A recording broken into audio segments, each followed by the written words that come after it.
കേരളത്തിന്റെ fiscal crisis, ധനപ്രതിസന്ധി. അപ്പൊ എന്താണ് ഈ ധനപ്രതിസന്ധി എന്ന് പറയുന്നത്? മിസ്റ്റർ ജോൺ സാമുവൽ സംസാരിച്ചപ്പോൾ എന്റെ പ്രിയപ്പെട്ട വിദ്യാർത്ഥിനികളെ, ഞാൻ ഇവിടെ ഇത് സംസാരിക്കുന്നത് സത്യമായിട്ടും നിങ്ങളെ ഓർത്തിട്ടാണ്.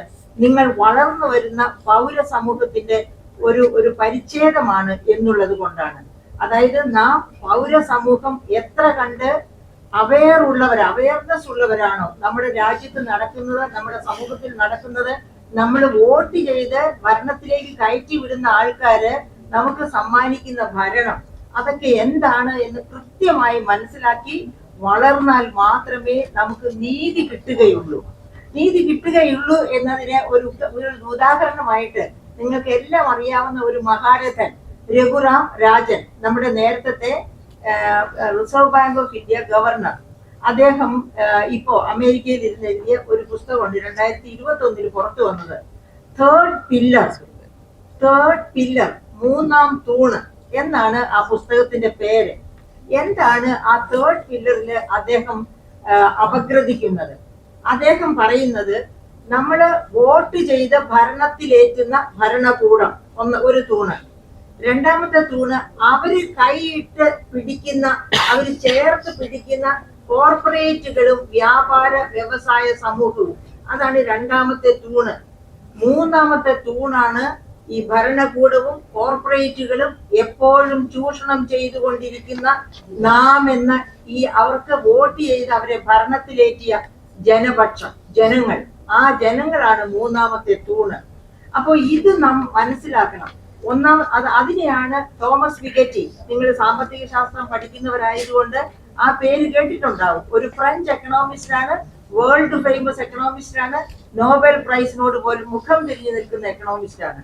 അദ്ദേഹം പറയുന്നത് ക്രോണി ക്യാപിറ്റലിസം അഥവാ ചങ്ങാത്ത മുതലാളിത്തം, അതായത് ഭരിക്കുന്നവരും മുതലാളിത്തവും തമ്മില്, കോർപ്പറേറ്റുകളും തമ്മില് കൈകോർക്കുന്നതിന്റെ ദൃശ്യമാണ്, അല്ലെങ്കിൽ അതാണ് ചങ്ങാത്ത മുതലാളിത്തം കൊണ്ട് ഉദ്ദേശിക്കുന്നത്. അപ്പൊ അങ്ങനെ ഒരു ചങ്ങാത്ത മുതലാളിത്തത്തിലേക്ക് ലോകം വീണ്ടും പോയിക്കൊണ്ടിരിക്കുകയാണ്. നമുക്കറിയാം, കമ്മ്യൂണിസം എന്ന് പറയുന്നത് ഇപ്പൊ എവിടെയും ഇല്ല. കമ്മ്യൂണിസത്തിന്റെ വരവ് തീർച്ചയായിട്ടും ക്രോണി ക്യാപിറ്റലിസത്തിന്റെ, ചങ്ങാത്ത മുതലാളിത്തത്തിന്റെ വേരുകൾ അറുത്ത ഒരു കാലമുണ്ടായിരുന്നു.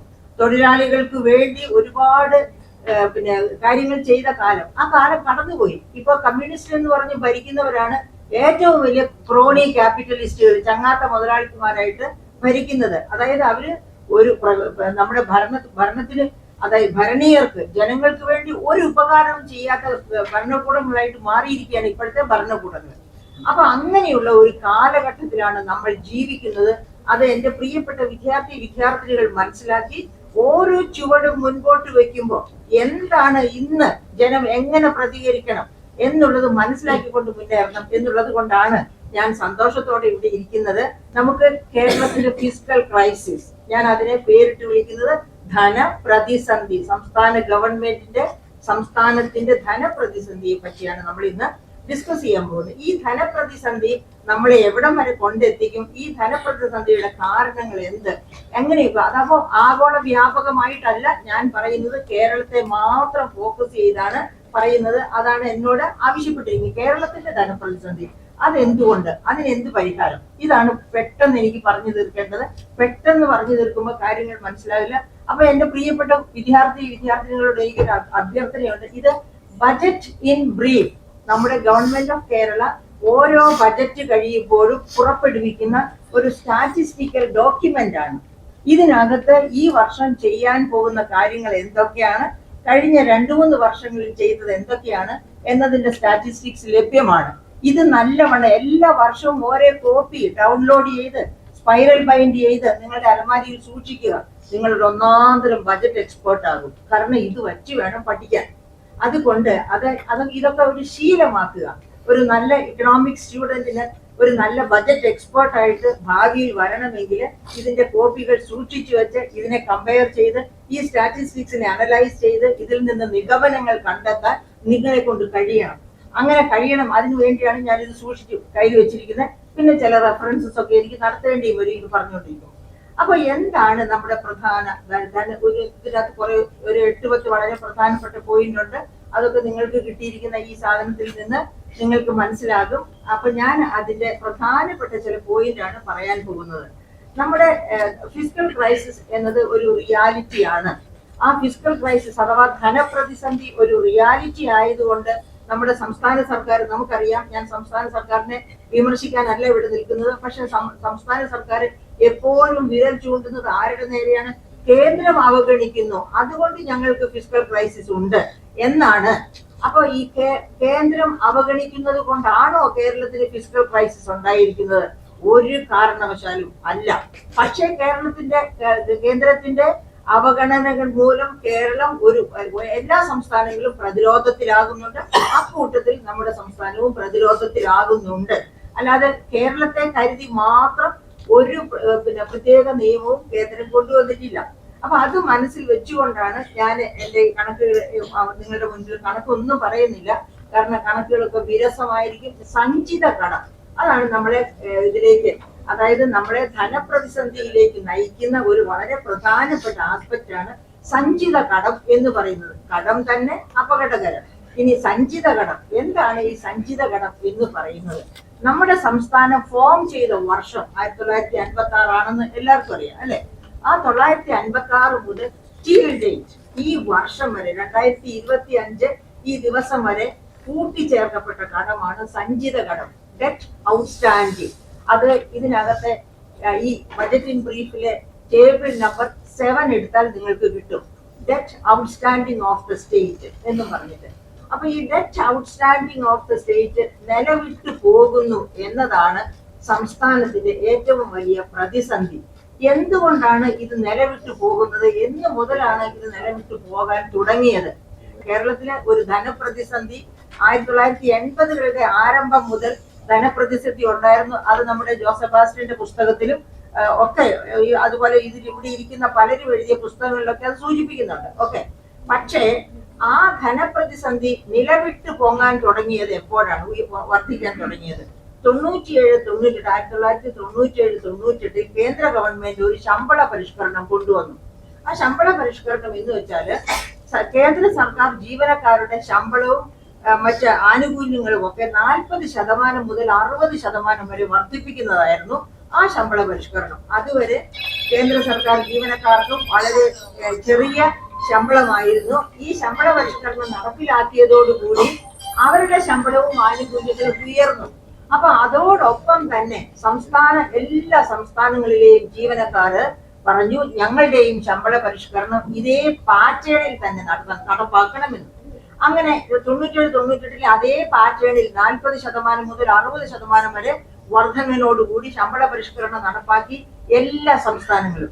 അപ്പൊ ഈ 97-98 കാലത്ത് കേരളത്തിലെ LDF ആയിരുന്നു ഭരിച്ചിരുന്നത്. LDF ഗവൺമെന്റ് അപ്പൊ എന്ത് ചെയ്തു?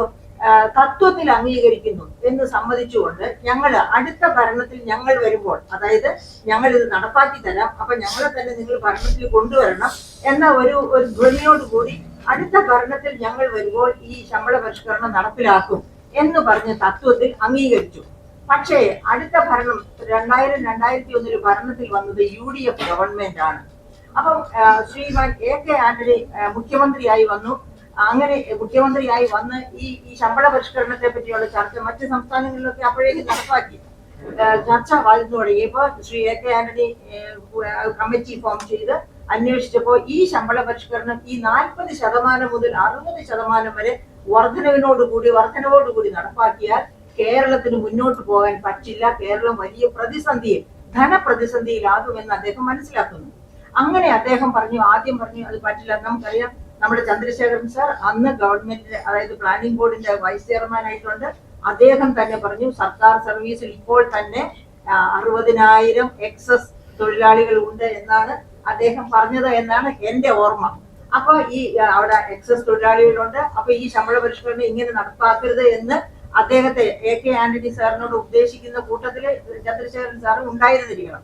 എങ്ങനെ നടപ്പിലാക്കണം? ചെറിയ അളവിൽ നടപ്പിലാക്കാം, പക്ഷെ ജീവനക്കാർ സമ്മതിച്ചില്ല. അതിന്റെ ഇമ്പാക്ട് എന്തായിരുന്നു എന്ന് നിങ്ങളിൽ എന്നെ പോലെ പ്രായമുള്ളവരെങ്കിലും ഓർക്കുന്നുണ്ടാവും. ഒരു സമരത്തിലേക്ക് പോകുന്നു, പിന്നെ ഗവൺമെന്റ് സർവൻസും എയ്ഡഡ് സെക്ടർ സർവൻസും. എങ്ങനെയാണ്? 34 ദിവസം നീണ്ട സമരമായിരുന്നു അതിന്റെ ഇമ്പാക്ട്. അവസാനം ഗവൺമെന്റ് മുട്ടുമടക്കി. ഗവൺമെന്റ് മുട്ടുപടക്കി ശമ്പള പരിഷ്കരണം അതുപോലെ തന്നെ നടപ്പാക്കാം എന്ന് തീരുമാനിച്ചു.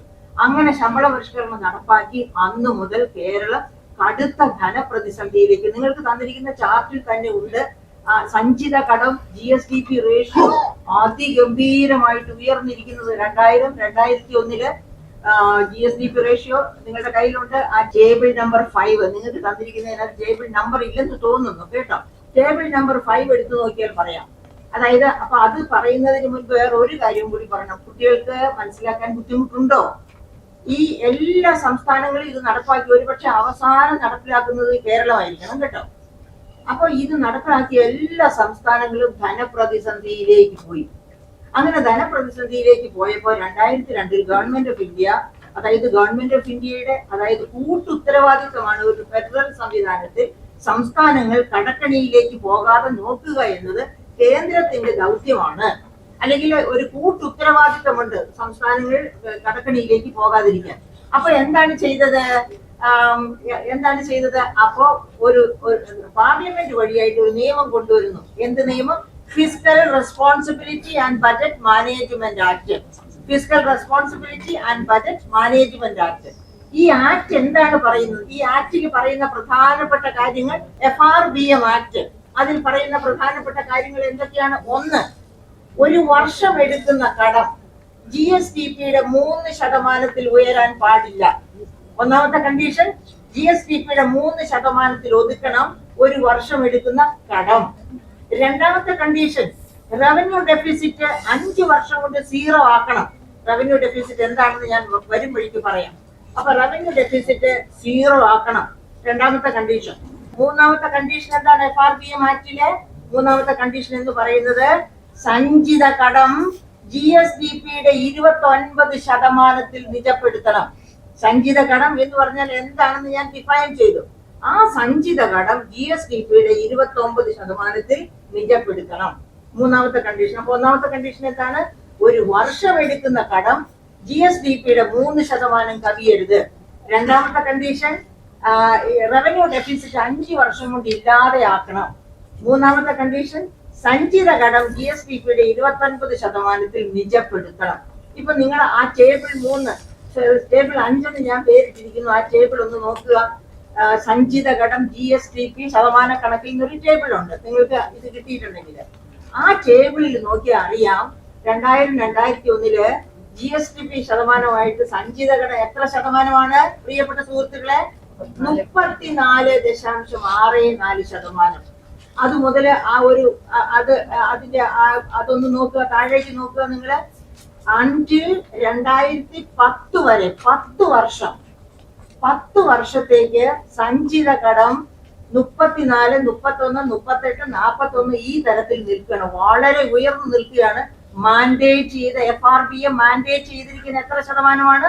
29%. 29%ത്തിൽ നിന്നൊക്കെ കയറി LDF ഭരിച്ചോട്ടെ, UDF ഭരിച്ചോട്ടെ. അതായത് 2000 മുതൽ 2005 വരെ ഭരിച്ചത് UDF ആണ്, അപ്പോഴും ഉയർന്നു നിൽക്കുന്നു. 2006 മുതൽ 2010 വരെ ഭരിച്ചത് LDF ആണ്, അപ്പോഴും ഉയർന്നു നിൽക്കുന്നു.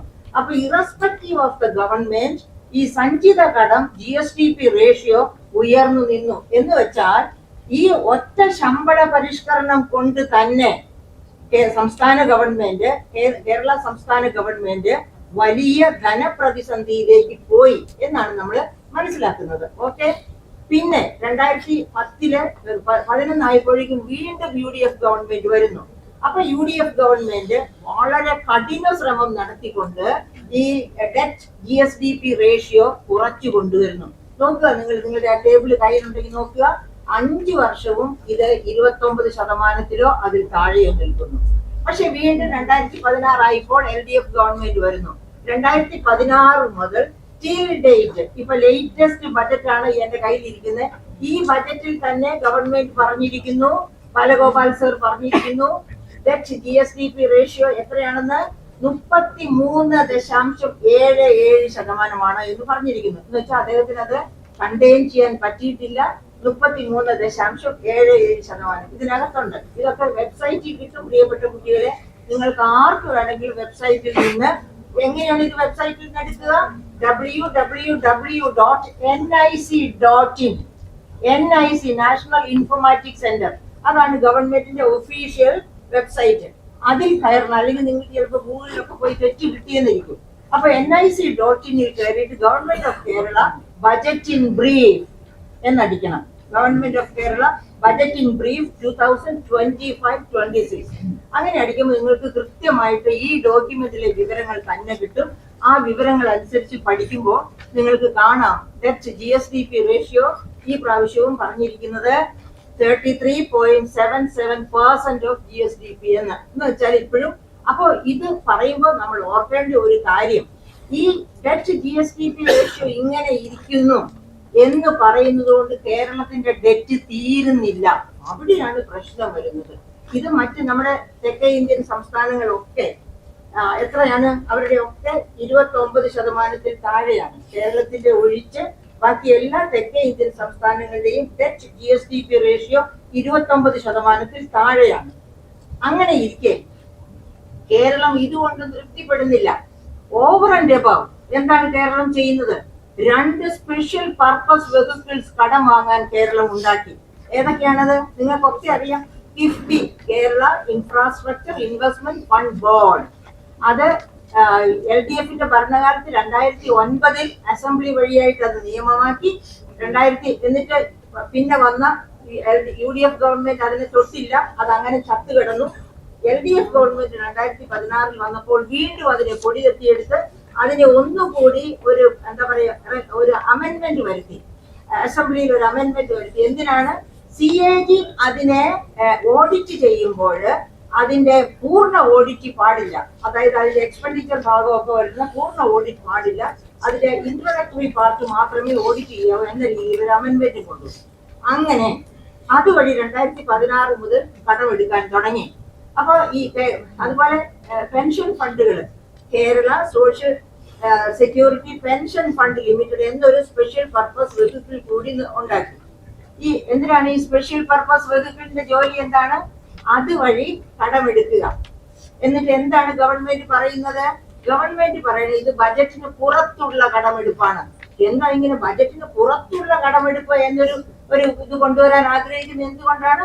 കാരണം FRBM ആക്ട് പറയുന്നത് എന്താണ്? ബജറ്റിനകത്ത് 3% GSDPയുടെ 3% കടമെടുക്കാവൂ എന്ന് പറയുന്നു. അപ്പൊ കേരളത്തിന് അത് പോരാ.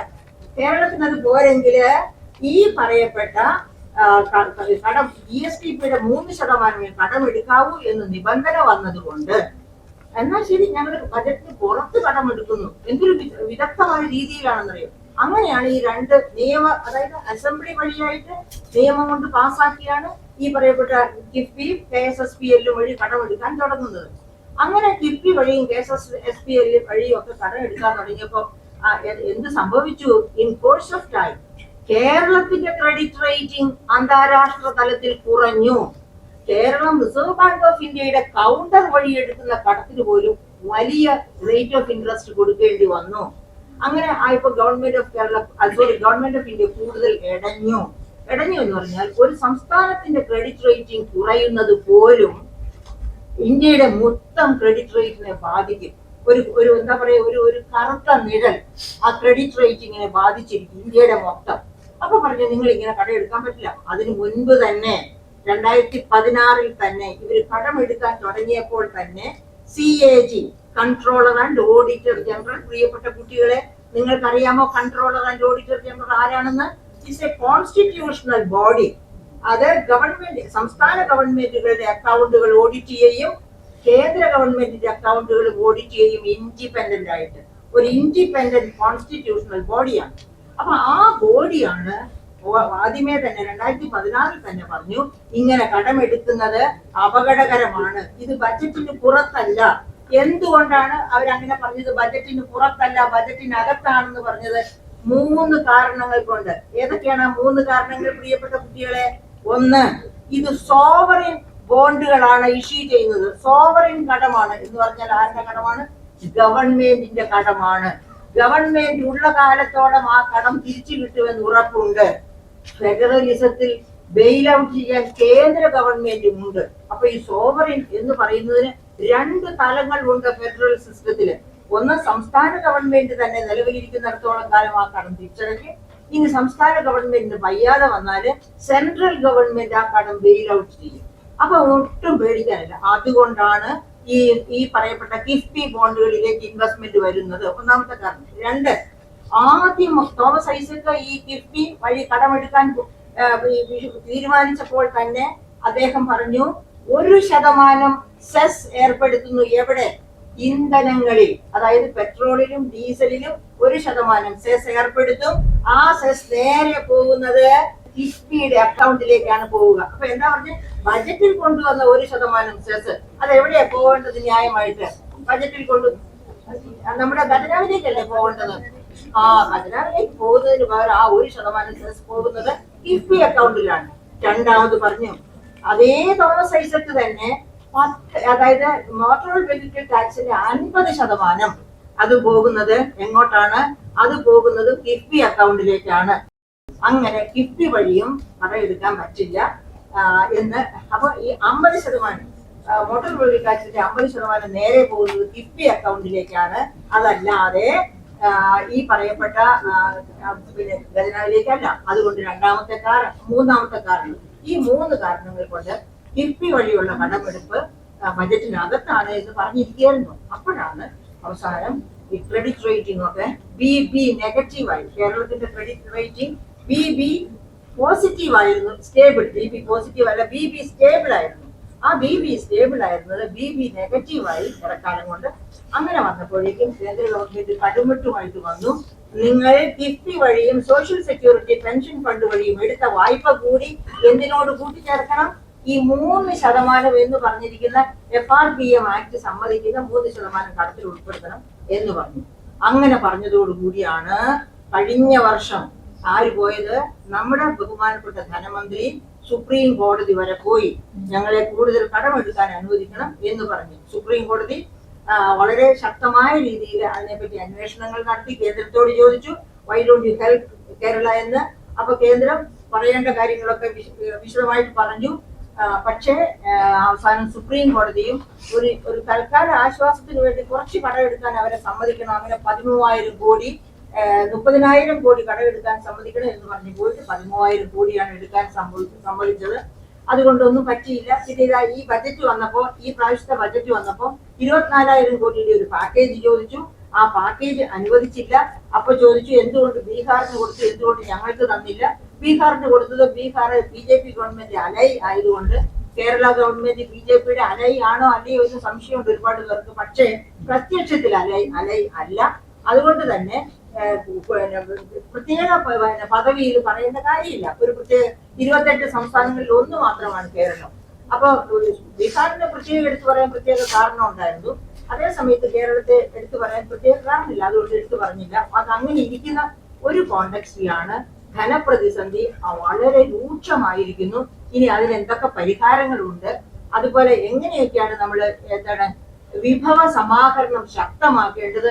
എന്റെ പ്രിയപ്പെട്ട കുട്ടികളെ, കേരളം ശ്രമിക്കുകയാണെങ്കിൽ ഒരു കടക്കണിയിലേക്കും പോകാതെ വളരെ ശക്തമായ രീതിയിൽ നമ്മുടെ സമ്പദ്ഘടനയെ മുൻപോട്ട് കൊണ്ടുപോകാൻ കഴിയും. പക്ഷേ ഞാൻ ആദ്യം നിങ്ങളോട് ആ പുസ്തകം പറഞ്ഞത് നിങ്ങൾ മേടിച്ച് വായിക്കണം കേട്ടോ. തേർഡ് പില്ലർ എത്രയധികമാണ് അഴിമതി കൊടി കുത്തി വാഴുന്നത് നമ്മുടെ സംസ്ഥാനത്ത്. ഖജനാവിലേക്ക് പോകേണ്ട പണമൊക്കെ പിൽഫർ ചെയ്ത് മാറ്റുന്നു. അതായത് CAG റിപ്പോർട്ടുകൾ നിങ്ങൾ എടുത്ത് വായിക്കണം. ഞാൻ ഇത് കാണിച്ചതുപോലെ തന്നെ കുട്ടികൾക്ക് എല്ലാം ചെയ്യാവുന്നതാണ്. CAG റിപ്പോർട്ടുകൾ, ആ 7-8 റിപ്പോർട്ടുകളാണ് ഓരോ പ്രാവശ്യവും. ആ റിപ്പോർട്ടുകളൊക്കെ മേടിച്ച് വീട്ടില് വെക്കുക, എന്നിട്ട് അതെടുത്ത് വായിക്കുക. നിങ്ങൾ ജീവിക്കുന്ന സമൂഹം എങ്ങനെയെന്ന് അറിയാനുള്ള ഏറ്റവും നല്ല ഇൻഡിക്കേറ്റർ ആണ് CAG റിപ്പോർട്ടുകൾ. CAG റിപ്പോർട്ട് എന്താണ് പറയുന്നത് കേരളത്തെ പറ്റി? എല്ലാ വകുപ്പിനും കൊടുക്കുന്ന ഫണ്ട് വക മാറ്റുന്നു. അപ്പോ എന്താ ഹെൽത്ത്, നിങ്ങൾക്കറിയാമോ ഇപ്പൊ നമ്മുടെ ഹെൽത്ത് ഡിപ്പാർട്ട്മെന്റ് എങ്ങനെ ഇരിക്കുന്നത്? മെഡിക്കൽ കോളേജ് മുതലുള്ള ഹെൽത്ത് വിങ് മുഴുവനും ഒരു കയ്യുറ, ഒരാളുടെ ഒരു പരിശോധന നടത്തണമെങ്കിൽ കയ്യുറ പോലും രോഗി കൊണ്ടുപോയി കൊടുക്കണം. അതാണ് മെഡിക്കൽ കോളേജ്. ചാത്തിലാവ്, ഹൃദയ സ്തംഭിച്ചു എന്ന് പറഞ്ഞ് ചെല്ലുന്നവരുടെ ചാത്തിലാവ് അടച്ചിട്ടിരിക്കുന്നു.